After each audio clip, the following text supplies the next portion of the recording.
Hello, everyone. Thank you for sharing this time with me. I feel so privileged to be here. Okay, this is like the epitome of a Zoom call. Can you see my screen? Yes? Wonderful. Okay, so we are going to talk about how to become your own safe space because let's be real, sometimes you're all you've got. So nope. Oh, okay. This does not want me to move my presentation. 1 second. Why is it doing this? Technology, guys. Oh, there we go. I was just pressing the wrong button. All right, so hello, sisters. My name is Bruna. Once again, I'm a woman, a Camel sister, a life coach and author, a best friend, a lover, a Lebanese immigrant, a recovering overthinker, a spiritual gangster, and a fighter, just to name a few things. And like many of you, I'm really fucking tired of feeling unsafe. So, like many things, safety is something that we can't necessarily control when we put all of its power in external things. So yes, would it be nice if we could go out for a run at night or leave our windows open overnight when it's really hot and not worry that we are going to become a Law and Order SVU episode? Sure. But apparently the world we live in right now is still making it a little difficult for our safety to be a necessity instead of a luxury. And so when that happens, we need to return the focus back to what we can control, which is the safe space within our mind and the safe space that we come back to. So when you live in a world that belittles you, overlooks you, judges you, criticizes you, abuses you, and dismisses you, it is then your job to become your own safe space.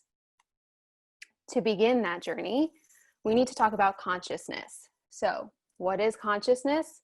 It's your awareness of who you really are, as opposed to the you that you believe you are and that you were taught that you are. Now, I know that was a bit of a mindfuck, so let's do it one more time. Consciousness is your awareness of who you really are, as opposed to the you that you believe you are and that you were taught that you are. Let's think about that for a second. Who were you before you were told who to be? So much of our identity, especially as women, and the narratives of who we're, quote, supposed to be, was crafted by our upbringing, our caretakers, our environment, media, movies, everything, so many things. And for that reason, most of our thoughts concerning what is appropriate and what was not appropriate was actually planted by someone else. So when you become more aware of these thoughts and what is actually yours and what's not yours, but actually taught to you or told to you, you can start to see the cycle that's forming. When you start to see the cycle that's forming, you can begin to understand that cycle and where it comes from. And when you can understand that cycle, you can break the cycle. So our thoughts is where everything begins. Whatever seeds were planted build roots, and then that blooms to create your environment. So in other words, your thoughts influence your emotions, which lead to your actions or inactions, which then create your reality. So in order for us to create this safe space within ourselves, we need to focus on our thoughts first and foremost. So in coaching, we teach about the 4 internal energy blocks, and one of them is the gremlin or the inner critic. So what is this thing and how do we approach it? Your inner critic or gremlin is that voice in your head that keeps trying to convince you in some form or fashion that you're, quote, not good enough, or any other sort of limiting belief. It's the one who keeps this narrative alive and keeps pushing the pedals on what's called self-fate, which is continuing to recreate what we don't want. So many times simply recognizing that inner critic and perhaps naming it lessens its power.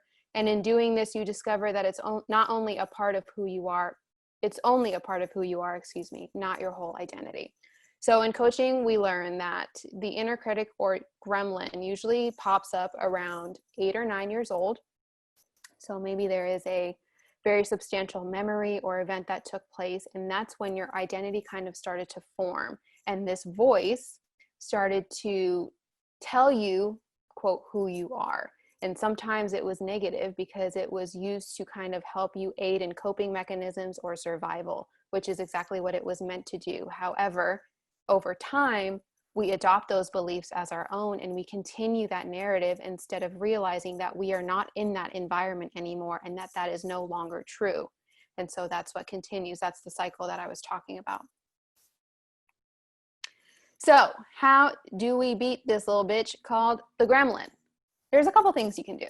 One, you can keep tabs. So something we teach is giving your inner critic a name, but just to be very straightforward, please don't give your inner critic a name of someone you actually know. That would probably be more harmful than good.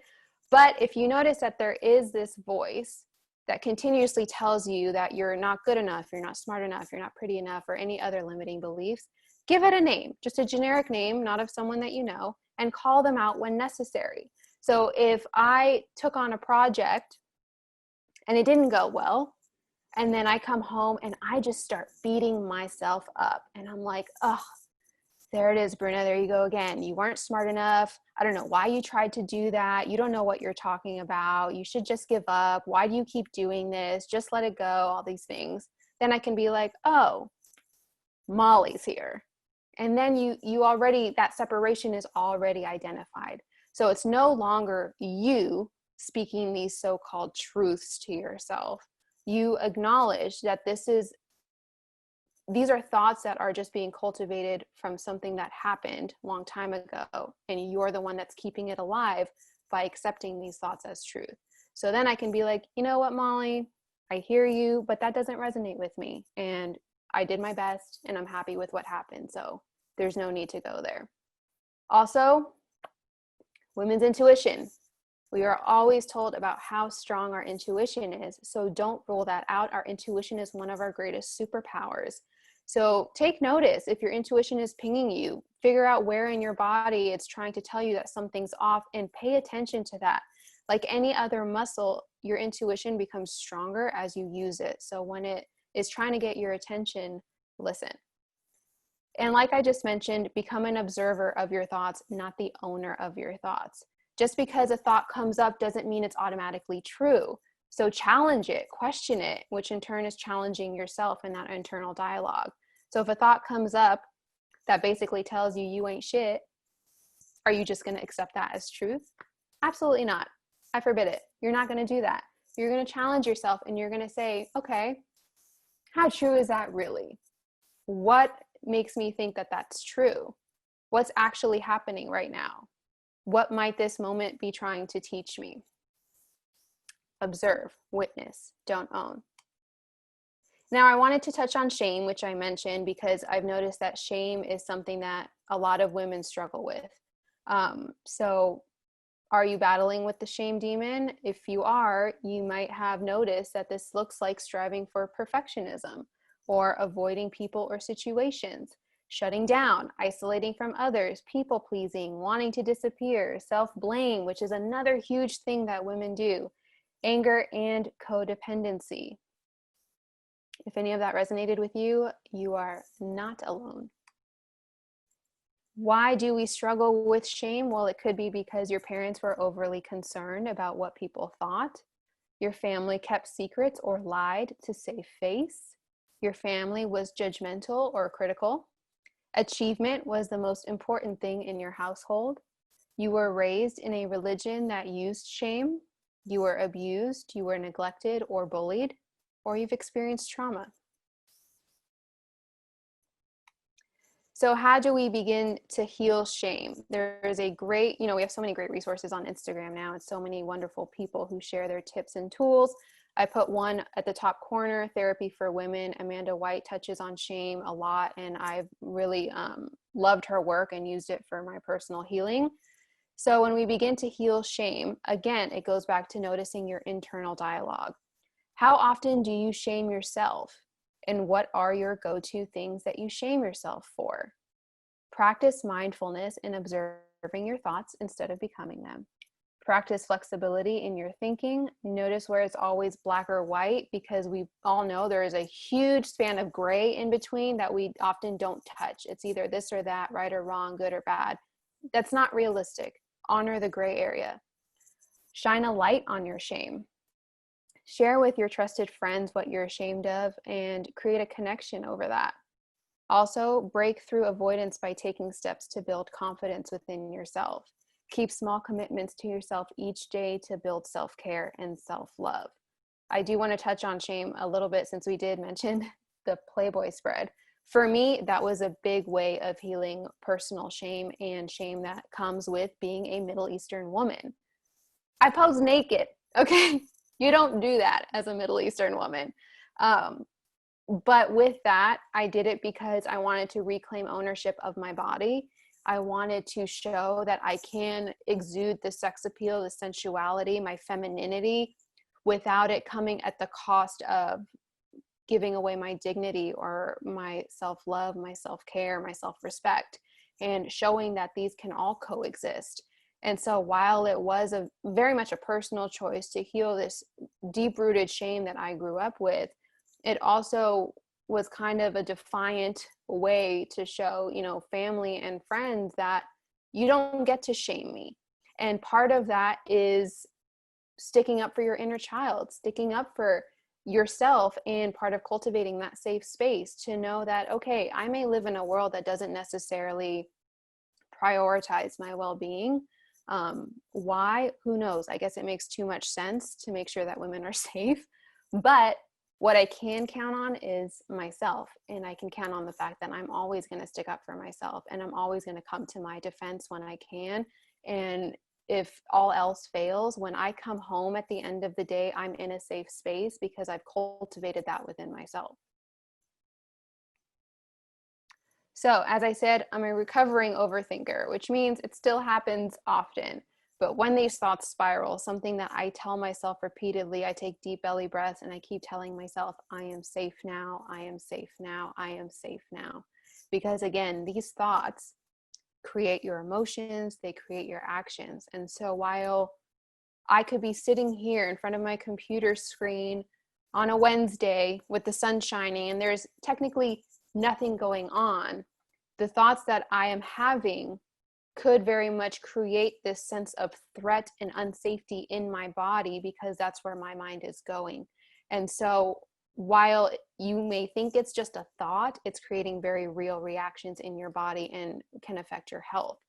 And so make sure to pattern break, make sure to stop yourself. And whether it's through a mantra like this, through meditation, through deep breathing, or challenging and observing your thoughts, it helps to regroup and recenter, to remind yourself, okay, what's actually happening right now? What's actually happening is it's Wednesday. I'm sitting home alone at my apartment conducting a presentation with amazing women on Zoom. There is no threat. I am safe now. So remember, we may have thoughts, feelings, and emotions, but we are not our thoughts, feelings, and emotions. We may not always be able to control our environment, but we always have a choice in how we want to show up. So let's take control over who we're going to be in every moment and make the choice to create this safe space for ourselves, because we deserve it. Now, this is a very complex topic, and I tried to make it as short, digestible, and direct as possible for this presentation, but my line is open to continue the conversation. So I wanted to give you guys different resources and ways to reach out and find me, because this is very important. And when Yelda reached out to me, this was my immediate thought on safety, because I realized, and if you're anything like me, maybe you can resonate, that it's not fair to be in a world that treats us the way that it does, and then come home and double down on that unsafety through my own accord. So I wanted to make sure that I touch on the safety that we can provide for ourselves, because if nothing else, that's one thing that we can control, and it's one thing in the right direction. So thank you for your time. Wow. That was so, like, you're just such a natural at this conversation. Even this is just what you live. And Oh, thank I'm you. definitely, we're recording this, so we'll definitely be sharing all of this, and we'll put Bruna's handle down. So as I was saying before, obviously you can reach out to these women, slide in their DMs, continue the conversations. Fatima is asking, any tips for having conversations with family members who center what people think or do not do that because of this, and that which have some religious and cultural roots. So I'm assuming that means, like, what do you do with families like ours? Right. You just don't talk to them ever again. Just kidding. Just kidding. Just a joke.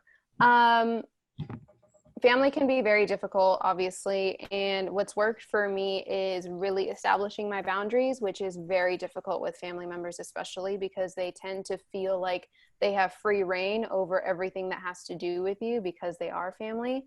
Um, so at some point, we have to establish that we are an adult and we have autonomy over our beliefs and our desires and what we want to do with our life. And while that may be hard for them to understand for reasons that are theirs, it doesn't necessarily have to affect how we choose to live our lives. So, is it going to be uncomfortable? Yes. Does that mean that you continuously let them just do whatever they want with you and kind of take the reins on your life? No, because no one is going to respect your boundaries if you're not enforcing them and implementing them. And so, with that, for the example that I gave with Playboy, my dad was not happy about that at all. And he continued to play out this idea of like, oh, well, these were not his words, but the theme was if you respected yourself, you wouldn't do this. And I was like, okay. And I was like, I hear your perspective. And I was like, but this is exactly why I'm doing this, because God gave me this body. So why should I be ashamed of this? And my whole point of doing this is for people like you to see that a woman can be all of these different things and it doesn't take away from anything. And then you just got to let it sit, because at the end of the day, I'm going to do what I want to do for my life. And if that doesn't sit well with you, then that's your journey on figuring out what is making it uncomfortable for you. It's so deep rooted. It's very deep rooted, and it's not easy by any means. And I have the luxury of, family being very far away because a lot of my family's in Lebanon. So it's like, well, I'm going to do what I want and you can WhatsApp me if you're mad, but I don't have to really deal with it. But it really helps build that self-trust. And again, like I was saying, showing up for yourself and having your own back, because who else is going to have your back? Just here in the comments. I just saw something about a fellow Lebanese woman. That always excites you, doesn't it?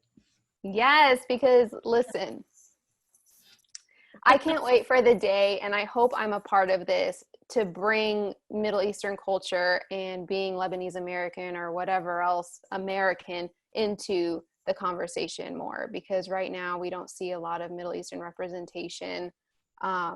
And it, like you said, it's so deep, and it influences so much of our day to day and how we show up.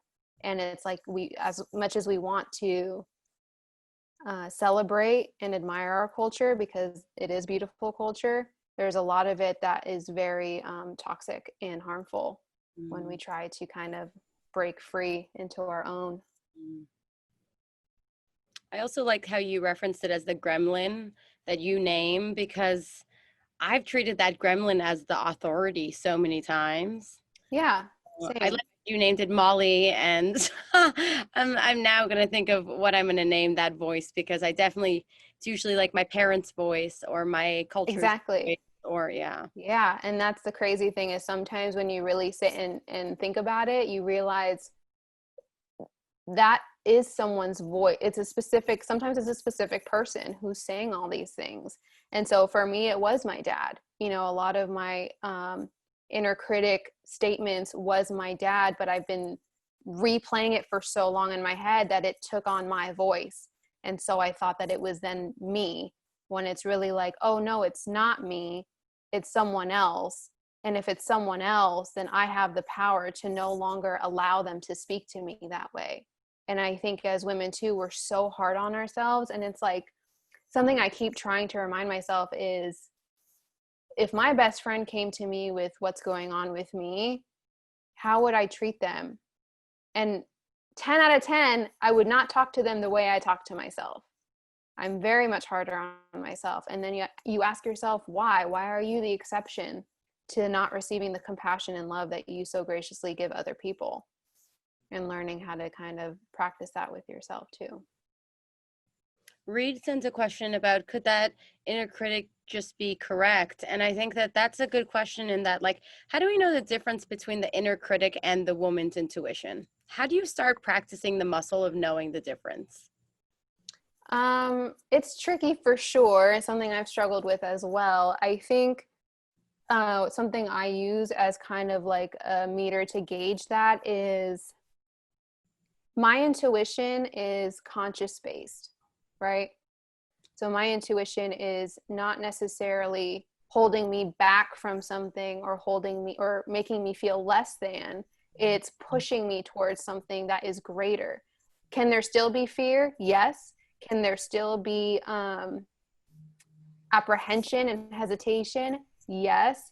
But is the thing at hand something that would potentially help me grow? It's different versus inner critic, which, mind you, the inner critic gets a lot of flack for reasons that are very clear, but I don't want it to seem like the inner critic is this enemy that you have to like overcome. The inner critic serves a purpose just like anything else. It's very much like the ego. The ego is not your enemy. The ego is there for a reason, and it helped in your growth and in forming that identity and in survival throughout very different things. The difference is that at some point you have to become discerning enough to know that, oh, I don't need you to do that anymore. Like, you were doing that to protect me, and I appreciate that because it did protect me when I needed it, but that's not my reality anymore. So I don't need you to do that. And so that's when the inner critic becomes a little easier to see and to understand, is that it's coming from a fear-based judgment. It's trying to keep you small, keep you safe in a way that's not necessarily beneficial for you. It's playing it small. So, but it just takes practice. Bruna, I'm just Yeah. sitting here taking notes. I just love to share a bunch of Oh, things. I'm so glad. All right. Well, sister, thank you so much for being with us. And oh, Thank Sarah, when I you. hear my inner critic, it's an opportunity for me to question my growth. If I feel it, I welcome it and kind of debate it to get why I'm criticizing it. And it either takes me to Mm-hmm. something I forgot or something I've just learned. Ah, cool. Yeah. Yeah.